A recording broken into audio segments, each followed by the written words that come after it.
नमस्कार दोस्तों, के आर न्यूज़ एजुकेशन पर आप सभी दोस्तों का बहुत बहुत स्वागत है। दोस्तों, आज अपन राजस्थान से संबंधित नई योजनाओं के बारे में जानकारी लेने वाले हैं, क्योंकि दोस्तों हाल ही में फिर से बीजेपी ने एक बहुत बड़ा धमाका किया है। क्योंकि दोस्तों जो 7 सीटों पर उपचुनाव हुए थे, उनमें से बीजेपी ने बड़ी जीत हासिल की है और इसी को लेकर भजनलाल शर्मा ने ट्वीट किया है कि जो राजस्थान में नई योजनाएं हैं, यानी उनकी राशि बढ़ा दी गई है और अब यानी जिस भी योजना को लेकर समस्या बनी हुई थी, उन्हें क्लियर करते हुए कहा गया है कि आने वाले दिनों में राजस्थान की जनता को योजनाओं का पिटारा दिया जाएगा और इस योजनाओं में किन को क्या क्या लाभ मिलेगा, वो संपूर्ण जानकारी आप लोगों को इस वीडियो के माध्यम से मैं देने वाला हूं। तो दोस्तों, आप लोग वीडियो के एंड तक बने रहिए ताकि आप लोगों को संपूर्ण जानकारी मिल सके। और यदि आप चैनल पर नए हैं तो चैनल को सब्सक्राइब करें, वीडियो को ज़्यादा से ज़्यादा लाइक करें और शेयर करना बिल्कुल भी ना भूलें, क्योंकि दोस्तों जितने लोगों के पास आप भेजेंगे ने उन सभी को इसके बारे में जानकारी मिलेगी। दोस्तों, आप लोगों को मैं बता दूं कि राजस्थान में 7 नई योजनाएं लागू होने जा रही है और दोस्तों किस योजना में कितना राशि बढ़ाई जा रही है और कितना लाभ मिलेगा आप लोगों को, ये संपूर्ण जानकारी मैं देने जा रहा हूँ। दोस्तों, आप लोगों को मैं बता दूं कि राजस्थान में जो पेंशन है वो 2 माह से पेंडिंग चल रही थी। अब उस पेंशन को लेकर भी सरकार ने आदेश दिया है कि 1 दिसंबर से और 10 दिसंबर के बीच आप लोगों की जो पेंशन रुकी हुई है वो पेंशन आप लोगों के अकाउंट में ट्रांसफ़र कर दी जाएगी। क्योंकि दोस्तों इसको लेकर सरकार ने भी ये ट्वीट किया था कि जो पेंशन रुकी हुई थी, ये पेंशन रोकी भी किस कारण गई थी कि आपकी जो वार्षिक सत्यापन है वो नहीं हो पाया था और वार्षिक सत्यापन नहीं होने के कारण सरकार ने ये तय किया था कि जब तक सभी के वार्षिक सत्यापन नहीं होंगे तब तक पेंशन नहीं डाली जाएगी। परंतु दोस्तों भजनलाल सरकार ने जनता की जो ख्वाहिशें थी उनको देखते हुए कहा गया है कि जिनके भी वार्षिक सत्यापन हो चुके हैं उनकी पेंशन अब उनके अकाउंट में ट्रांसफ़र कर दी जाए। क्योंकि दोस्तों अब 1 दिसंबर तक राजस्थान में अनुमानित बताया जा रहा है कि 50 लाख से अधिक वार्षिक सत्यापन हो जाएंगे। क्योंकि अब उसमें अनुमान तय किया गया है कि जैसे ये नवंबर माह के कुछ दिन शेष बचे हैं, तो इनके बाद में जैसे आपको 1 दिसंबर तक 50 लाख के पार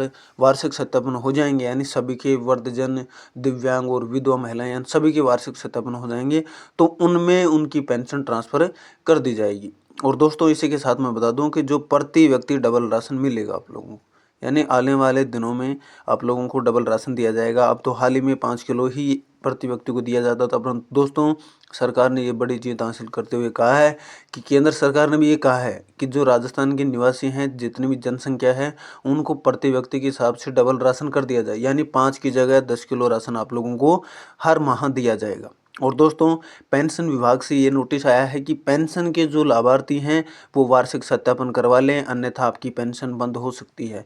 और दोस्तों काफ़ी लोगों की पेंशन बंद भी हो चुकी है, उनको बार बार मुख्यालय चक्कर लगाना पड़ रहा है, परंतु दोस्तों उनकी पेंशन दोबारा से स्टार्ट नहीं होगी, क्योंकि दोस्तों उनके जो डॉक्यूमेंट्स हैं उनमें कुछ ना कुछ कमियां पाई गई हैं। और दोस्तों यदि आप भी अपना वार्षिक सत्यापन नहीं करवाते हैं तो आप लोगों की पेंशन बंद होने की कगार पर आ जाएगी। दोस्तों आप जल्दी से जल्दी अपना जो वार्षिक भौतिक सत्यापन होता है वो ज़रूर करवाएं, ताकि आने वाले दिनों में आपको पेंशन को लेकर कोई समस्या नहीं बने। दोस्तों अब आप लोगों की पेंशन पेंडिंग में नहीं रहेगी, ये बात बिल्कुल क्लियर है।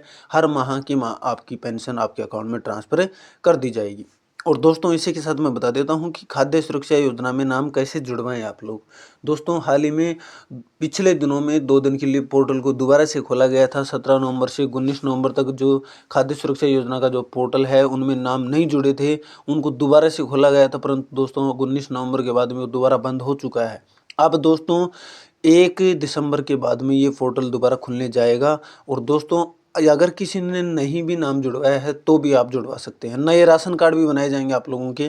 तो दोस्तों आप लोग जो अपना खाद्य सुरक्षा में नाम जुड़वाना चाहते हैं तो जुड़वा सकते हैं, क्योंकि दोस्तों यही संभव आ रहा है कि जैसे आधार कार्ड भी हाल ही में बंद है, किसी का नया आधार कार्ड नहीं बनाया जा रहा है, उसी प्रकार जैसे खाद्य सुरक्षा योजना में भी नए राशन कार्ड भी नहीं बन रहे हैं और ना ही आपके जो नाम जोड़े जा रहे हैं। तो दोस्तों आप लोग 1 तारीख के बाद में ये संभावित है कि 1 दिसंबर के बाद में आपका जो खाद्य सुरक्षा योजना में नाम जुड़ना, और जैसे आधार कार्ड भी नए 1 तारीख के बाद में ही बनाए जाएंगे। ये सरकार तय करेगी, उसका जो नोटिस आएगा उसके बाद में ही आप लोगों को अपना नाम जुड़वा सकते हैं। और दोस्तों, आपके पास कौन से डॉक्यूमेंट्स ज़रूरी होने चाहिए जिससे आपका नाम जुड़ सकता है। यदि आप नया राशन कार्ड बनवाना चाहते हैं तो आप लोगों को अपना जो मैरिज सर्टिफिकेट है वो चाहिएगा, आधार कार्ड होना चाहिए, जन आधार कार्ड तो आपके पास नहीं होगा, तो जन आधार कार्ड तो नहीं है तो भी चलेगा, परंतु आधार कार्ड आपके पास अनिवार्य रूप से होना चाहिए। और पिछले वाला जो आपका राशन कार्ड है, आपका किस राशन कार्ड में नाम था वो राशन कार्ड भी जरूरी होना चाहिए, तब ही आपका नाम जुड़ पाएगा उसमें। यदि दोस्तों आपके पास मैरिज सर्टिफिकेट नहीं है तो बनवा लें। यदि अकेला व्यक्ति है तो वो उसको आधार कार्ड की ज़रूरत होगी, उसको एक पंचायत से नोटिस लिखवाना पड़ेगा, वो उसके साथ जमा होगा, तभी ही अकेला आदमी का राशन कार्ड बनेगा। अन्यथा दोस्तों जैसे परिवार में ही जोड़ा जाएगा उसका नाम, अलग से राशन कार्ड नहीं बनाई जा रही।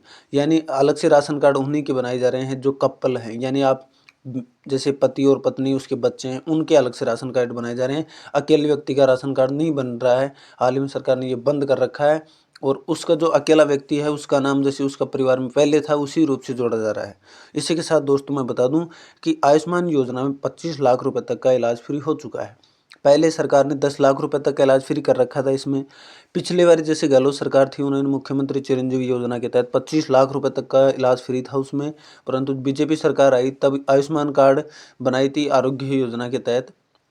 तो दोस्तों इसमें 10 लाख रुपए तक का इलाज फ्री था, परंतु दोस्तों अब भजनलाल सरकार ने इसमें 25 लाख रुपए तक का इलाज फ्री कर दिया। यदि आपको किसी भी प्रकार की कोई भी बीमारी हो किसी को भी, तो दोस्तों 25 लाख रुपए तक का इलाज फ्री हो सकता है। दोस्तों इसमें भी बहुत बड़ा फायदा होता है अपने को, यानी छोटी बीमारी से लेकर बड़ी तक का इलाज हो सकता है। तो इससे बड़ी बात और अपने लिए कोई हो भी नहीं सकती, क्योंकि दोस्तों ज़्यादा लोग बीमारी से ग्रसित रहते हैं, इसी कारण लोगों को समस्याओं का सामना करना पड़ता है। तो दोस्तों आप लोगों को जो आयुष्मान योजना के तहत आपकी जो राशि है वो 25 लाख रुपए बढ़ा दी गई है। और दोस्तों इसी के साथ मैं बता दूं किसानों का जो केसीसी ब्याज है वो भी माफ होगा।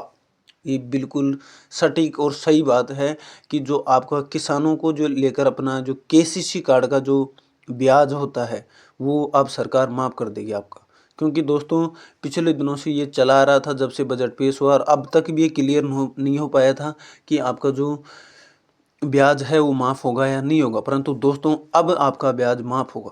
क्योंकि जो उपचुनाव में जो जनता ने बीजेपी सरकार को सपोर्ट किया है उसको देखकर भजनलाल सरकार ने कहा है कि आने वाले दिनों में जो राजस्थान की जनता है उसका किसान केसीसी ब्याज है वो सारा का सारा माफ़ किया जाएगा। और इसी के साथ दोस्तों मैं बता दूं कि चुनाव आयोग ने चुनावों का नोटिस जारी किया है। अब दोस्तों ये किस चुनाव का नोटिस, आपके दिमाग में ये भी संदिग्ध बात रहेगी कि ये किस चुनाव का नोटिस है। तो दोस्तों जो आने वाले पंचायती राज चुनाव हैं अब वो दिसंबर में नहीं होके आगे मई जून में होंगे। तो दोस्तों इसको भी 5 महीनों के लिए इसका भी कार्यकाल बढ़ा दिया गया है। और इसमें सटीकता से लोगों के पास ये अफवाहें भी चल रही हैं कि 14 जनवरी से इसके चुनाव होंगे, कोई बोल रहा है 25 जनवरी से होंगे। दोस्तों कोई चुनाव नहीं होगा हाल ही में, केवल चुनाव होंगे मई जून में। जो सरपंच के चुनाव होते हैं वो मई जून में होने जा रहे हैं, इससे पहले कोई चुनाव नहीं होगा। जो भी योजनाएं हैं वो सुचारू रूप से चालू रहेंगी। लोगों के दिमाग में ये भी था कि आचार संहिता भी लग सकती है, परंतु दोस्तों पंचायती राज चुनावों का जो कार्यकाल है 5 माह और बढ़ा दिया गया है और वो मई जून में होने जा रहे हैं। अभी कोई संभावित डेट भी नहीं है, फिक्स भी नहीं बताया कि कब होंगे, परंतु दोस्तों ये माह तय किया गया है कि मई और जून के माह में कभी भी हो सकते हैं। ये दोस्तों कन्फर्म पता जो ही सटीक जानकारी आएगी हम आप लोगों के पास देते रहेंगे। परंतु दोस्तों ये जो जनवरी का चल रहा है ये अफवाहें, ये बिल्कुल गलत बात है, कोई चुनाव नहीं होगा दोस्तों। और यदि आपको योजनाओं से लेकर किसी भी प्रकार की कोई समस्या है तो आप कमेंट जरूर करें, क्योंकि दोस्तों आने वाले दिनों में भजनलाल सरकार बड़ी बड़ी योजनाओं का लाभ देने वाली है आप लोगों को। और दोस्तों पालनहार योजना को लेकर लोगों की समस्या बनी हुई है, तो दोस्तों उसके बारे में भी मैं आप लोगों को बता देता हूं कि 1 दिसंबर के बाद ही उसका पता चलेगा कि पालनहार योजना का जो पेमेंट है वो क्यों नहीं आ रहा, इसका क्या कारण बना हुआ है। दोस्तों इसमें केवल सटीकता की जानकारी ये दिया गया है कि 1 दिसंबर के बाद में जो आपका पोर्टल है वो खोला जाएगा दोबारा से, और उसको पोर्टल खुलने के बाद में जो भी डॉक्यूमेंट्स हैं आपके सारे के सारे वेरीफाई किए जाएंगे, उसके बाद में आपका ही पेमेंट आएगा। अन्यथा दोस्तों आपका कोई पेमेंट अभी तक नहीं आ पा रहा है, क्योंकि बहुत से लोगों की समस्या है 6 माह से, किसी की 1 वर्ष से है, किसी की 3 महीने से, किसी की 7 महीने से, यानी बहुत से लोगों के कमेंट भी आते हैं कि हमारा पेमेंट इतने दिनों से नहीं आ रहा है। परंतु दोस्तों इसको लेकर सरकार का अभी तक कोई नोटिस नहीं है, केवल पोर्टल खोलने का आदेश है कि 1 दिसंबर के बाद में जो पोर्टल खुलेगा उसके बाद में ही तय हो पाएगा आपका पेमेंट कब आएगा, क्योंकि बहुत से लोगों का पेमेंट आ भी रहा है और जिनका नहीं आ रहा है उनकी बात है ये। तो दोस्तों आप लोगों को राजस्थान की योजनाओं को लेकर किसी भी प्रकार की कोई भी समस्या है तो आप लोग एक बार कमेंट ज़रूर करें, हमें बताएं कि हमारे को इस योजना को लेकर ये समस्या है। इसमें दोस्तों आप लोगों को मैं अगली वीडियो के माध्यम से आप लोगों को संपूर्ण जानकारी मिल जाएगी, यानी जिनका भी कमेंट होगा सभी के आधार पर आप लोगों को उसके बारे में जो भी जानकारी होगी दे दी जाएगी। और दोस्तों आप लोग अपना जो शिक्षा के लिए आप आगे कदम बढ़ाते रहें, क्योंकि दोस्तों आने वाले दिनों में शिक्षा ही एक अपने लिए खुशी की लहर दौड़ा सकती है, अन्यथा दोस्तों किसी भी प्रकार की कोई चीज़ आपके लिए खुशी का लहर नहीं दौड़ा पाती। और दोस्तों आप लोग खुश रहिए, मस्त रहिए, स्वस्थ रहिए, आगे बढ़ते रहिए, ताकि आप लोगों को हर चीज़ का सामना करना नहीं पड़े। और दोस्तों आप लोग चैनल पर नए हैं तो चैनल के साथ जुड़ जाएं, ताकि आप लोगों की जो भी समस्याएं हैं उनके बारे में आपको निवारण मिल सके, क्योंकि आप लोगों को